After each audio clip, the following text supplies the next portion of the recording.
to the podcast for When the Curves Line Up for August 23, 2023. Please see the article that includes diagrams of today's events on the website.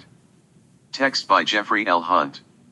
In Chicago, sunrise occurs at 6:07 a.m. Central Daylight Time, followed by sunset at 7:39 p.m. Here is today's planet forecast. In the morning sky. An hour before sunrise, bright Jupiter is high in the south-southeast. It is moving eastward in front of Aries. Through a telescope at about 80x magnification, Jupiter's cloud stripes are visible, as well as its four brightest moons, known as the Galilean satellites. Ganymede, Callisto, and Europa are east of the planet, while Io is to the west. Additionally, the star Sigma Arietis appears in the same orbital plane with the moons, seemingly adding a fifth bright moon to Jupiter's menagerie of satellites. The star is about 480 light-years away and merely appears near the moons. The star seems to be orbiting the planet, but the star is stationary, while Jupiter and Moon collection are moving eastward. At this hour, Saturn is about 15 degrees above the south-southeast horizon, 8.2 degrees to the lower right of Skate, Aquarius leg, and 7.9 degrees to the lower right of Lambda Aquarii.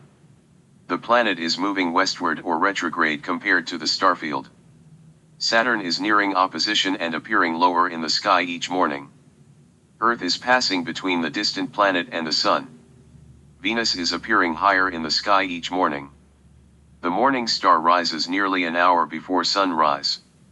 30 minutes later, during brighter twilight, when most celestial wonders are hidden in the approaching sunrise, Venus stands nearly 5 degrees up in the east and is visible without an optical assist.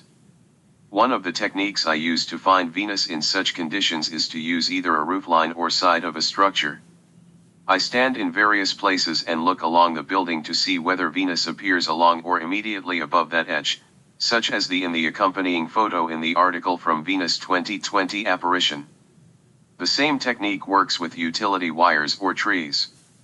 Venus gains 6 to 8 minutes of rising time each morning and becomes easier to see in a darker sky. By month's end, the planet rises nearly 2 hours before daybreak, appearing higher in the sky, earlier during twilight. With a morning apparition, 5 planets are in the morning sky, 3 bright, Venus, Jupiter, and Saturn, and 2 fainter, Uranus and Neptune. In the evening sky, Mercury and Mars are east of the Sun and hiding in bright twilight. Mercury begins the illusion of retrograde against the celestial background as it overtakes our planet on an inside orbital track. This evening the Moon, approaching the evening half phase, first quarter, is nearly 20 degrees above the southwest horizon, at 1 hour after sunset. The Moon rises during the afternoon, appearing in the south at 90 minutes before nightfall. The Moon is bright enough to gently light up the terrestrial features and cast shadows. This is a reverse effect of sorts from Earthshine. The Sun lights up the Moon and that reflected light illuminates Earth's nighttime. Earthshine, sunlight reflected from our planet's oceans, clouds, and land lights up the lunar night. The lunar orb is 6.8 degrees to the lower right of Chuba, the Scorpion's forehead or crown, and nearly 15 degrees to the lower right of Antares, representing the heart.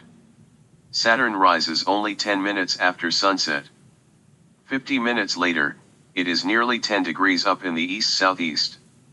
It appears in the south around midnight and in the southwest tomorrow morning. Jupiter rises in the eastern sky less than 3 hours after Saturn. Find it high in the southern sky before daybreak. Thank you for listening. Please read the articles at whenthecurveslineup.com.